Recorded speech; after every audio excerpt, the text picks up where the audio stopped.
All right. Welcome to another episode of the Good Success Podcast. I'm your host, Jahleel Vester. All right, I'm a coach. I'm a speaker with the heart of a teacher. And I have here today... Wendell Parish. All right, so Mr. Wendell, or I used to call him, I first called him Brother Wendell, because we went to church together back in the day. Yes, and I was a young guy. Yes, very, you were. very young guy. I'm still a young guy, but just like little young guy. You know what I'm saying?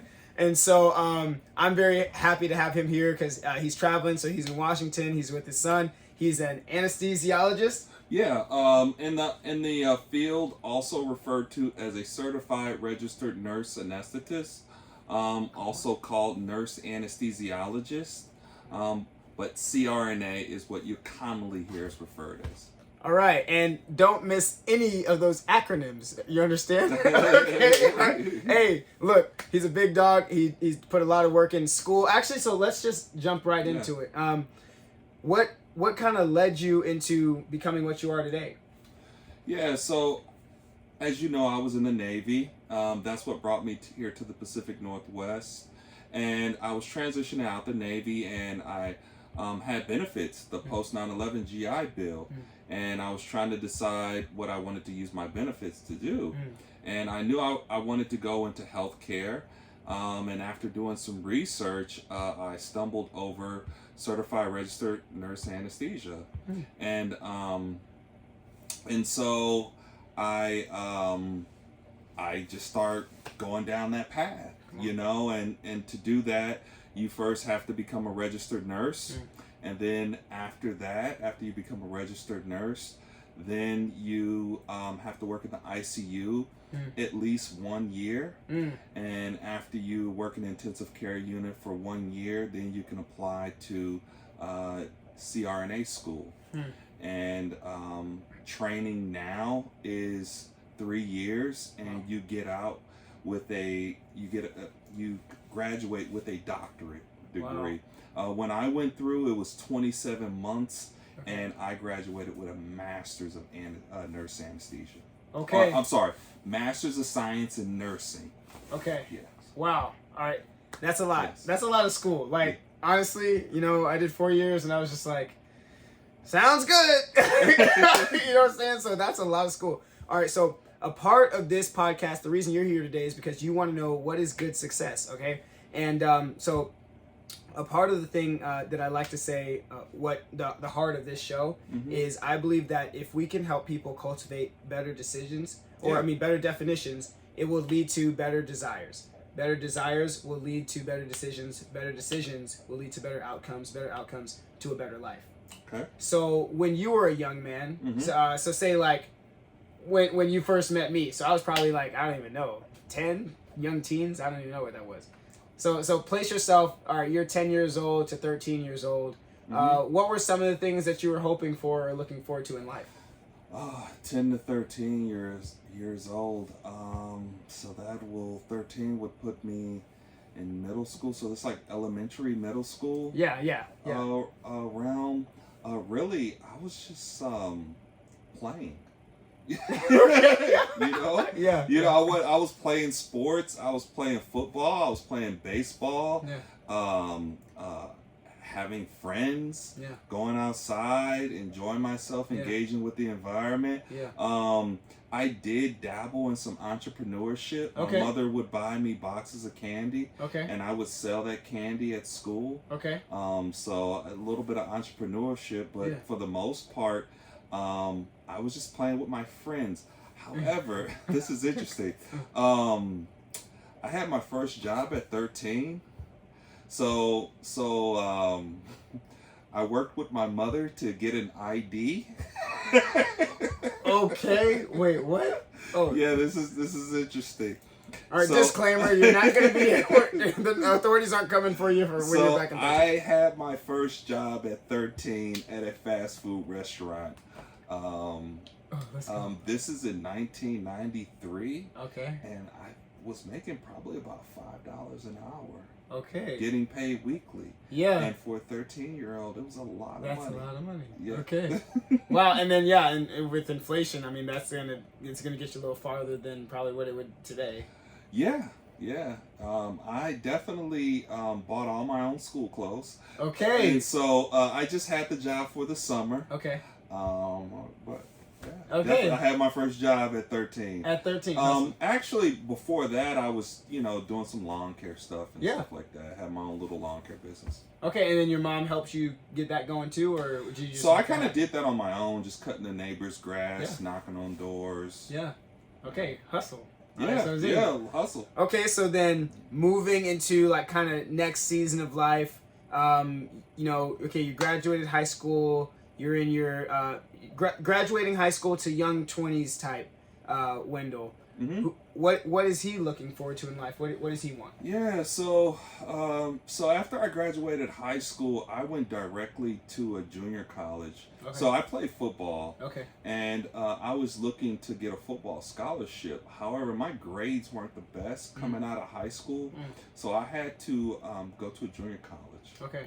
So I spent a couple years at a junior college, improved my grades, worked really hard, played football in junior college, and I was able to land a full scholarship at Youngstown State University. Okay. So I played there, and so during that time of my life, I really wanted to play football at a Division I school. Yeah. And so by the grace of God, I was able to do that. That's the Lord. And then you got a scholarship and everything too? Full scholarship. Come on, man. Yeah. Hustle. Okay. So so that next season was defined by football. Did you have any distractions at that point in time, or were you pretty? There's always distractions. Just hanging with the friends too much, doing things you weren't supposed to be doing. My wife now, Yeah. She was a distraction. She wasn't my wife then, Okay. but sometimes I was spending too much time with her instead of going to class. So that was a distraction. Those are probably the two biggest ones. And so what kind of helped you stay focused? Like you determined like your goal, you had obviously life and things going on, but what kind of helped you stay on the path? I would say being a student athlete really helped me, because when you're a student athlete, you have to, especially on scholarship, you have to kind of fulfill your side of the deal, right? You don't want to put yourself in a position where you could lose your scholarship. You have to make sure you make it to practice. You have to make sure you perform on the field in the case of football. Yeah. So all those things kind of kept me locked in to where I worked hard to make sure I keep my grades up.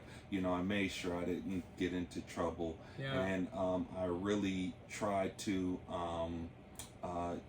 just make sure I didn't go down the wrong path, because I wanted to fulfill on my end of the deal with the scholarship. Good. It's like the pressure and the expectation helped keep you focused in that kind of that path. Like Absolutely. You couldn't afford to. Absolutely, yeah. Okay, that's dope. All right, so then, so tell me, so you graduate college, and then what's your definition of success now that you're done with college, done with football? What was next for you at that point? So it definitely didn't feel like success after that. So okay. So when I graduated, I was trying to find a job, and I could not find a job at all during the time. That was during the time of the Iraqi War. I finished around 2003. I had a degree in electrical engineering, and I was looking for a job in that field. I had some headhunters that I was working with at the time, and one of the headhunters told me, he said, "Look, you're competing with the people that graduated last year." And he said a lot of these corporations are on a hiring freeze because of the war. So when I was told that, in my mind, that kind of translated to, well, are these corporations, are they investing into the war? Is that where the money is? Well, let me go talk to the military and see what they're talking about. And so that's kind of where my mind went. Yeah. And so I talked to the military, and I was able to get a nice hefty bonus to enlist into the military. Okay. And so I took them up on that, because at the time I was just working, like at the time I was working for a carpet cleaning company. I was working for a cable install company. And so I just wanted something a little more. I didn't have any healthcare benefits. And so the military kind of provided me with opportunities to kind of have a little more. That's sweet. Okay, so, and I kind of want to circle back a quick second. You're a D1 guy. Did you ever have like NFL aspirations or anything like that? No. I didn't have any NFL aspirations. Believe it or not, even when I was a youth and I was playing, my ultimate goal was just to get a full scholarship. I never even thought about playing at the professional level. Okay. And so, yeah. Okay. So then you graduate, you have a degree, you were just a super athlete doing your thing, probably big dog on campus, and now you're... I wouldn't say I was big dog. You weren't big dog? I wasn't big dog. Were you medium dog? I was a dog. I was a dog. Not a big one.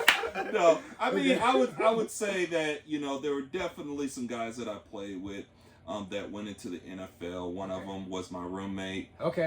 He ended up going to play for the Pittsburgh Steelers. Wow. So I played with some guys that were big dogs, and they went to the NFL. Okay. Me, I wasn't one of those guys. Okay, got it. Just being honest. Keep it real. No, absolutely. I love it. Okay, so then you go from doing those things, you know, you're this athlete, you're working hard, you got your degree, and then you're doing carpet cleaning, you said? Yeah, I was doing carpet cleaning just before I went into the Navy. Okay. All right. And so what led you into that? Was it just like survival or? It was a survival thing. Okay.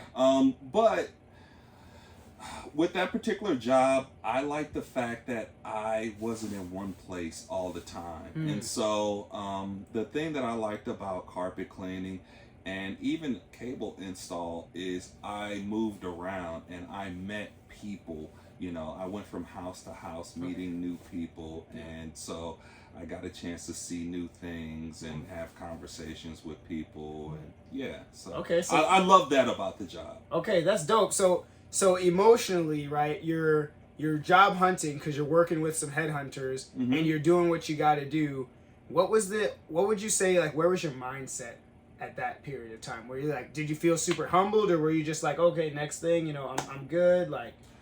You know, I knew what I wanted. I knew that I wanted to be in technology.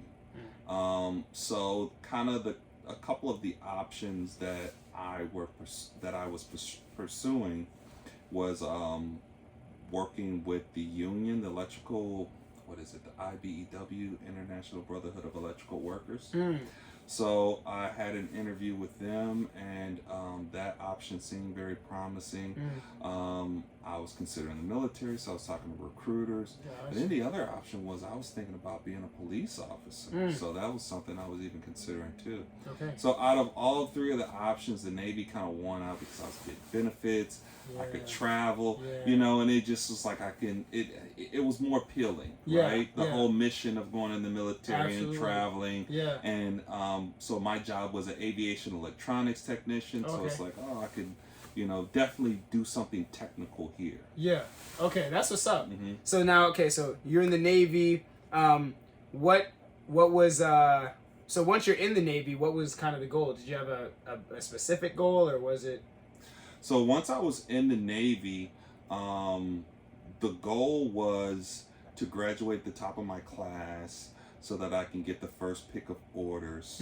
And so I accomplished that. So I graduated the top of my class, first pick of orders, and that's what brought me to Whidbey Island. Because I selected that. And so once I was approaching the end of my service, I was considering becoming an officer because I went in and enlisted. Even though I had a degree, I went in and enlisted. Just because that was, at the time, that was the best option that I had for me. So I was in the process of becoming an officer and doing the paperwork and things like that. But with the growing family and the military, things got kind of stressful and going on deployments. So I decided to transition out of the Navy and go into the healthcare field, use my benefits to go into the healthcare field. That's a big decision. Yeah, it was a gamble because it was during the time of the recession.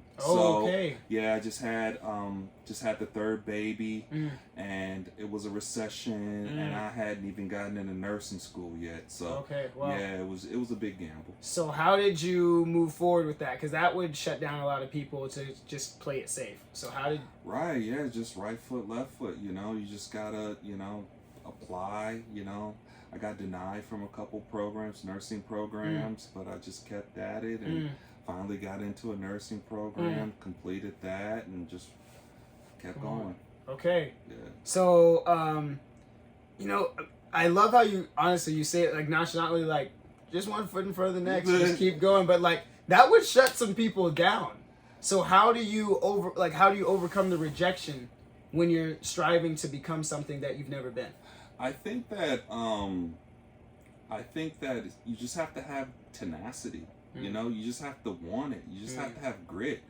You know, and although I got a rejection letter, you know, I just said, well, how many nursing schools are there in the state? How many are there in the country? You know, I'm willing to travel. I'm willing to go somewhere else to go to nursing school. So sometimes you just have to expand your horizons and go beyond, you know,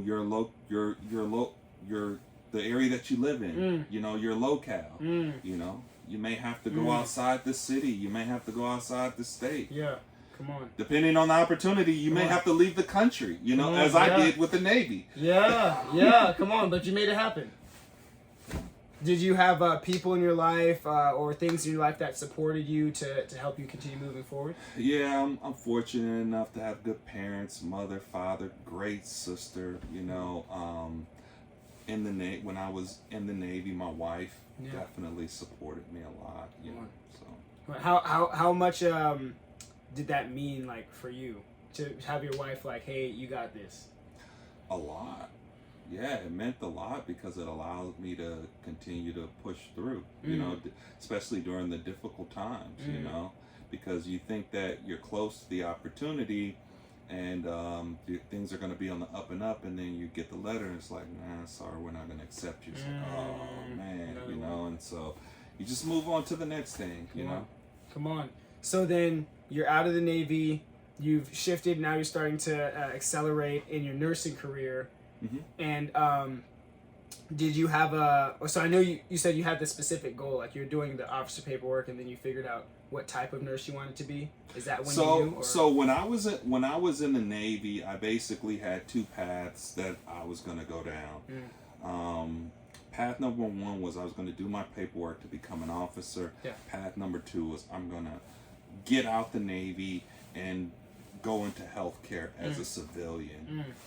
And so I chose path number two. Okay. And so once I chose that, then I was done with the Navy. Okay, so there's a lot of people that have come to crossroads in life that can completely change their trajectory. How did you know what path was going to be the best one for you? So you just have to look at the advantages and the disadvantages and really do your due diligence. I think that if I would have stayed in the Navy, I enjoyed my time in the Navy. I think that I would have had a great Navy career. I probably would still be in right now. But getting out was better for my family. I wanted a little bit more freedom. And so I thought that was a better choice for me. Okay, that's what's up.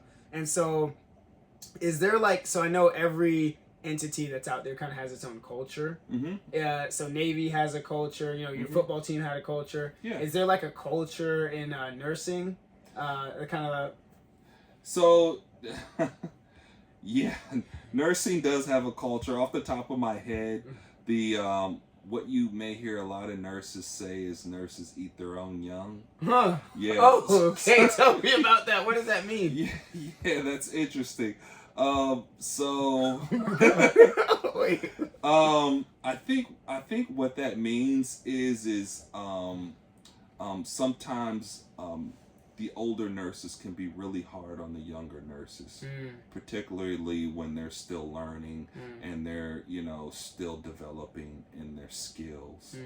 I think what that means is sometimes the environment doesn't foster learning and advancement within the field. So there could be unnecessary barriers sometimes. Yeah.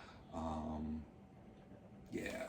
Interesting. So it's unfortunate. Why do you think that is? Like, you know, I don't know, to be quite honest with you. I don't know why that is. But I've heard a lot of nurses say that. If I could speculate, I would say that it's because of, have you heard the saying, crap rolls downhill? no, I haven't. I can visualize that though. It's pretty disgusting. Yeah. So in the healthcare field, there are hierarchies. Typically, particularly in a hospital setting, the physician is towards the top of the hierarchy, right? And so, you know, if something isn't, I guess, let's say something doesn't go right, and the physician is upset, right? Or he's having a bad day and he wants to take it out on somebody. You know, he may take it out on that nurse, right? And then that nurse may take it out on, let's say, the nurse's aide, right? And so things kind of roll downhill. Yeah. Wow. Okay. And I'm sure not everything's going right every day, so it just creates this. Everything never goes right every day, ever. Oh my God! So, yeah, wow. Okay, that is interesting. So, now we were talking earlier. So we're pausing on the career because I know you guys are enjoying this because I'm enjoying honestly learning like the inside scoop on nursing life and the inner. You know, it's almost like what's that show? Grey's Anatomy. Is nursing, is that show anything close? You know, I watch some Grey's Anatomy. I would say that it's probably... Now, I will say this. I believe the writer of that show, I believe she did work in the healthcare field. But is that real life? What you see on the show? No, it's not real. Okay. It's scripted television. Okay, got it. Does some of that stuff happen? Probably, possibly, but yeah. All right, well, so it's like a little Hollywood because, you know, they got to have a drama, they got to have a storyline. Right. So what would you say is like a regular day in the life for you? So right now, doing anesthesia, I typically get up about 4 o'clock in the morning, and then I head to the hospital, get to work, prepare for my first surgery, and surgeries usually start about 7:30. Okay. Depending on what shift I work, there are 8-hour shifts, there are 10-hour shifts, there are 12-hour shifts, and there are 24-hour shifts. Those are the shifts that I usually work. Just prepare mentally to do surgery all day. Okay, and now you're doing this in multiple different states too, right? Yes. Okay, so then that 4 a.m. could mean like is that like once you're at the new spot set up and then you're taking the shifts, or what is that kind of? Yeah, so across the board, surgery typically starts at 7:30. Got it. In most places. Got it. Just across the country. Okay. You know, surgeons are usually starting surgery at 7:30. Okay. So I'm the type of person, I try to get up early. On a great day, I'll get a workout in. Yeah. But okay. that's hard to do. Yeah. But I like to be at my location early, wherever I'm working at least an hour early, so I can get a cup of coffee, relax, and just prepare for the first case. So you're just kind of mentally wosa. Yeah. You know. Okay, this is actually really cool. I was thinking about this as you were talking. You've seen multiple different, hospitals, surgery teams, nurse teams, all that stuff. What have been some aspects of the best ones? What have been some aspects of like maybe the worst ones, the most toxic ones? Some of the best ones I feel like have some of the best ones have a real close cohesiveness, almost like where they're like a family. They're really operating like a really good team. And the worst ones typically have poor communication, where people are not talking. Okay. And things aren't getting passed along, so things get missed. Wow. Okay. So as a regular Joe Schmo, like, how could I possibly know if my say I need to get a surgery, right? I go to the hospital, maybe I check with this doctor, and then I get a second opinion. Like, how would I know that this team is like cohesive or not, or a good team or not? You would just coming into the hospital, it would probably be hard for you as a patient just coming into the hospital to see something like that. Okay. Yeah. Okay, so we're not really going to see it from our end too much. If you're just coming into the hospital to get a surgery, I would say no. That would be hard to see. And the reason is because the interactions are pretty short. Oh, okay. Right. So things are typically pretty brief. If there's anything, let's say, typically before surgery, you may have to go to pre-admission testing, right? And so let's say that you go to pre-admission testing and you pass along some information, right? Whatever that information may be. And that information doesn't get passed along to your doctor. Well, that's a break in the chain of communication, right? Yeah. So communication is very important in healthcare. I think it's probably one of the most important things, along with empathy. Yeah, those are the two things that I think are extremely important in healthcare. Okay. Empathy and communication. Empathy, communication, and wash your hands. Definitely want to wash your hands. Okay, that's good. Okay, so now earlier we were talking about, because I've been kind of getting into more like healthiness, right? Gut health and all that stuff. All right, and actually this is when we were having a conversation. I was like, okay, pause. We need to put this on the podcast episode. All right, so what are some of the things that you're seeing with gut health? You were talking about like we're in a sea of sugar. Yeah, so now I would say this isn't this is not my expertise. Fair, right? Fair. So this is an area that I'm still learning in as well. But I follow a doctor. His name is Dr. Hyman. Okay. And he focuses on functional medicine. And you can go on YouTube. He's got plenty of videos out there. And one of the things that he says is we're living in a sea of sugar. And so a lot of the foods that we eat are processed, has a lot of sugar in it. Another thing that he warns about is seed oils, vegetable oil, canola oil. Those things should not be in foods. You should not be consuming those things. Wow. Okay. That's actually, how would you go about avoiding that? I guess that's the big question. Read the label. Yeah. So, ideally, you want to eat things with one ingredient. One ingredient foods. So what does that mean? Right. So let's look at protein, meat, chicken, fish, beef. There's no other ingredients in chicken than chicken, right?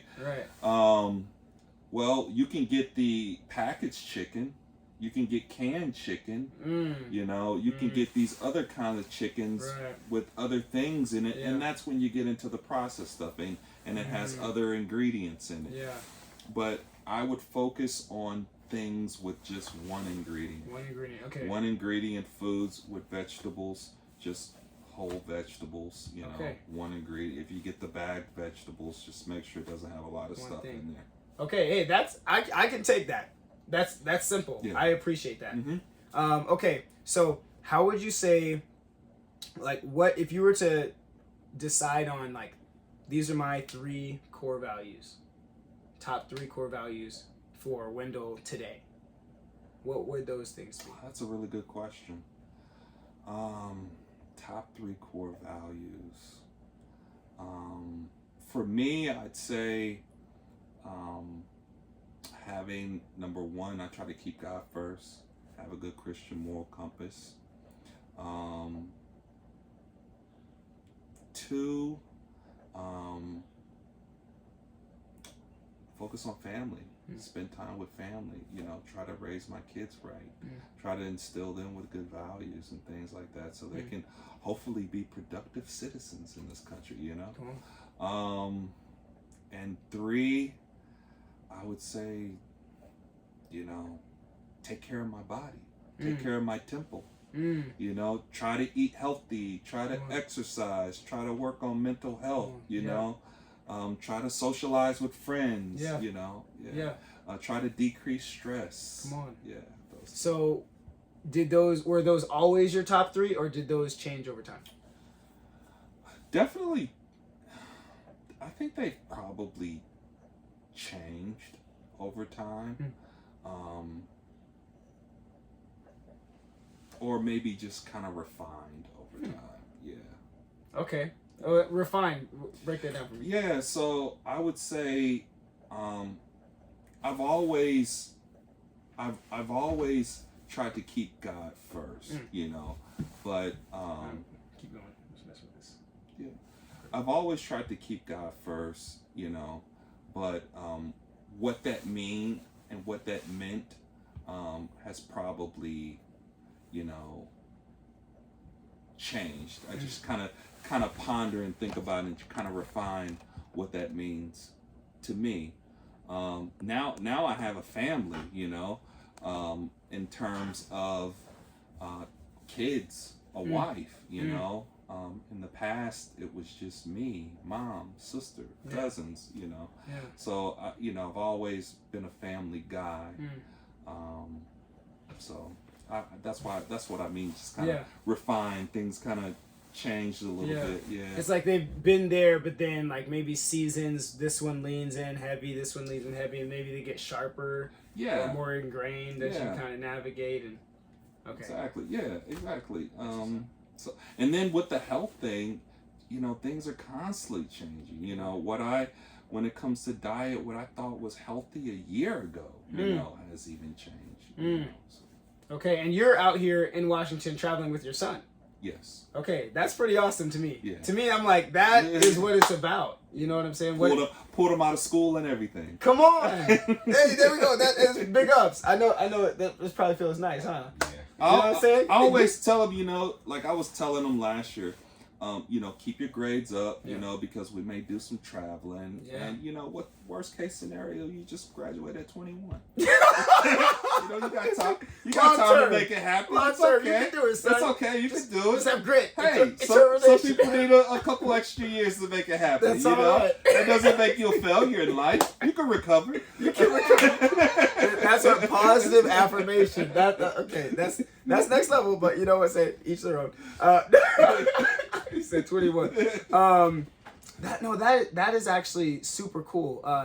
Have you always had a heart to want to do that, like to travel with your kids? I love traveling, and I think that I kind of got the bug for that when I was in the Navy. To be honest with you, it's when I was in the Navy, I spent about a year in Japan, and I loved it. Come on. Spent time in Hawaii, spent time in Guam, Wake Islands. Yeah. I was stationed in Pensacola, stationed in San Diego, living up here in Washington State. Yeah.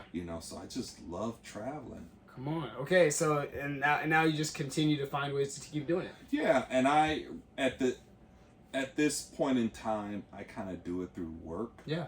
And I call it workcation. Yeah. So I just kind of get contracts and work in desirable locations. Yeah. So as we wrap up this episode, we're just over the drive time marker. So we'll do a couple rapid fire questions. So rapid fire question number 1, do you have any regrets in life? Oh gosh, do I have regrets in life? Yeah, I would say that hindsight is 20/20. I feel like I could, I look back and sometimes it's like, oh, I wish I would have did this. I wish I would have did that, you know. Off the top of my head, I can't really think of anything specifically, you know, but I've always kind of, thought, maybe I should have took this path versus that path. Or maybe I should have made this decision though instead of that decision, kind of thing. Okay, so then follow-up question to that question. When you kind of have that like aha moment of like, darn it, okay, should have did this over this, what do you do? Well, maybe you can pivot and do the thing that you wish you could have done, but but maybe you can't. Like, say for instance, me in the Navy, I wish I would have went in as an officer instead of going in enlisted, but I wasn't willing to be patient. I just wanted to hurry up, and I was eager. I just wanted to hurry up and go in as fast as I could. They were offering me a nice bonus to go in enlisted.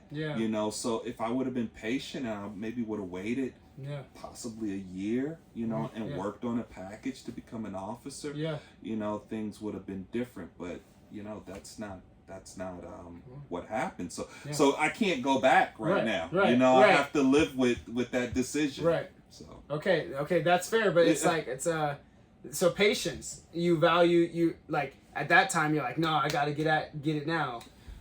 But now looking back, you're like, another year of development could have changed things.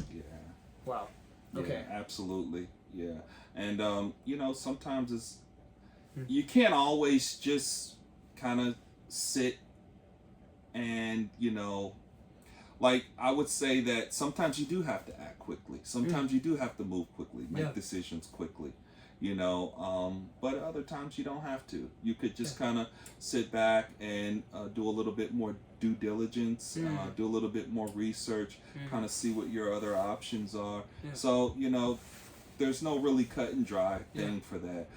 I think that it's always best to make sure you're going in some direction.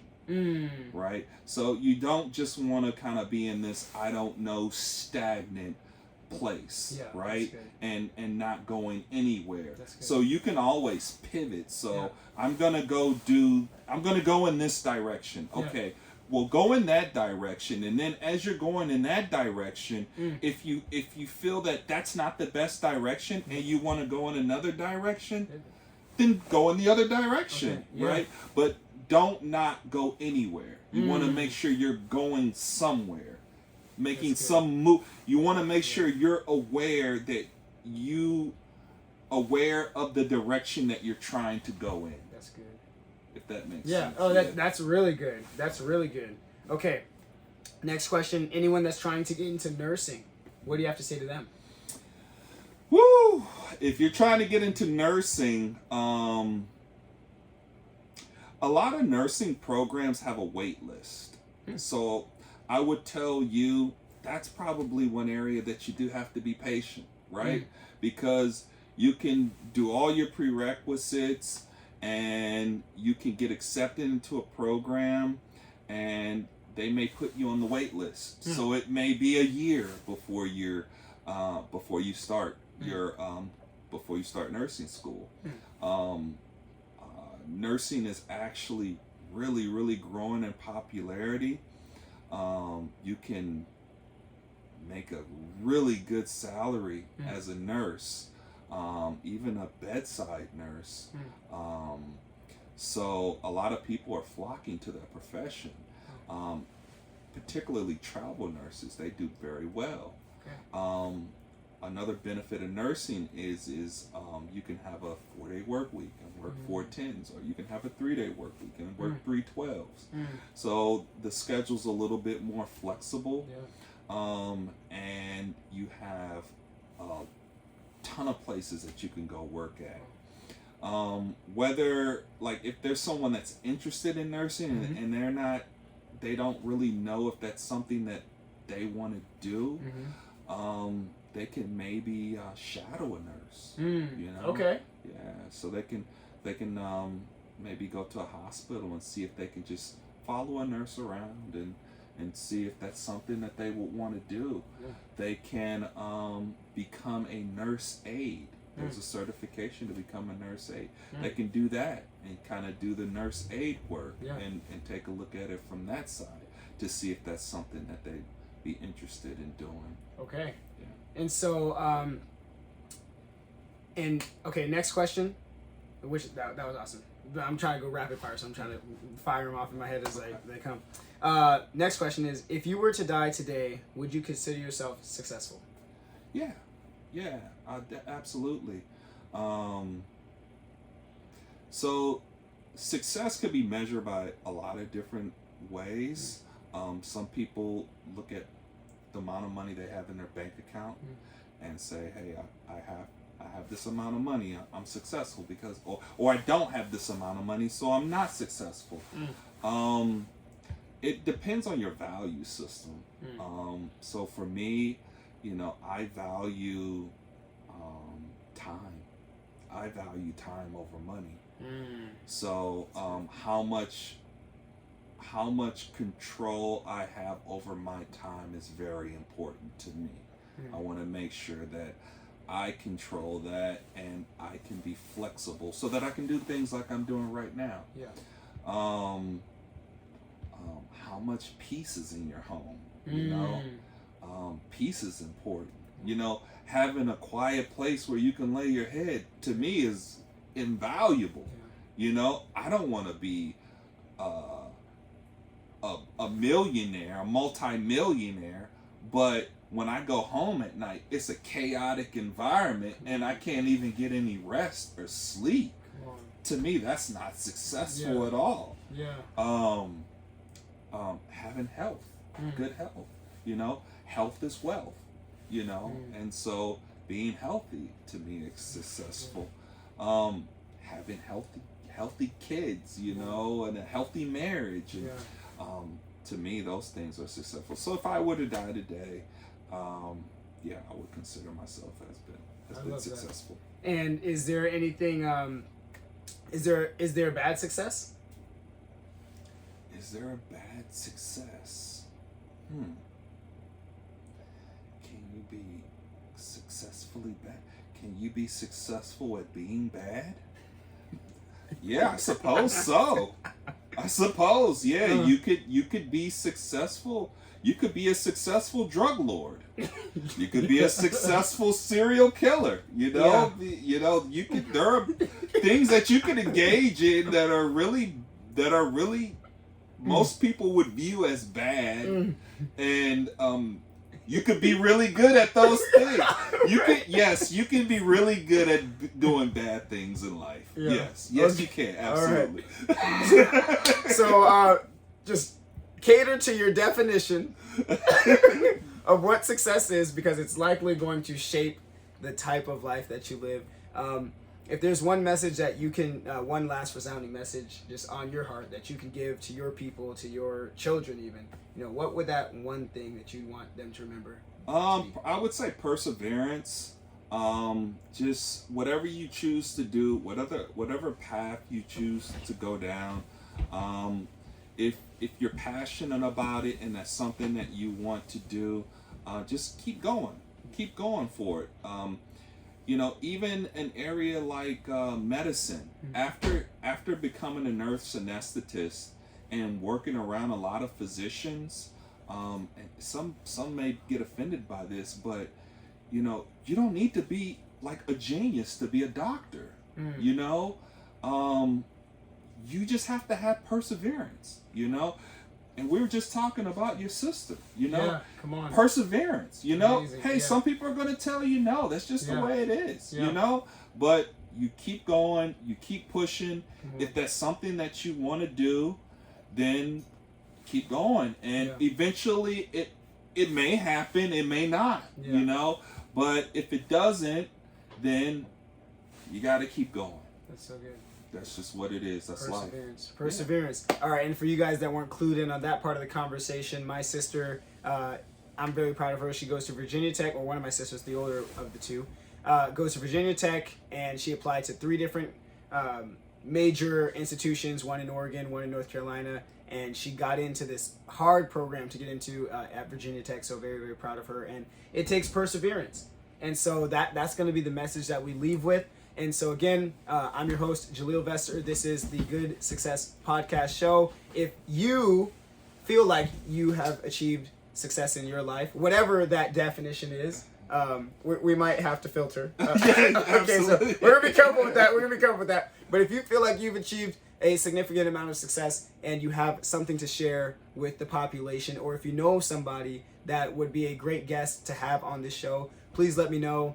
Make sure, hit that subscribe button, click the notification bell, follow, like, share, subscribe, all the things. And we'll see you on the next episode. Peace. Peace.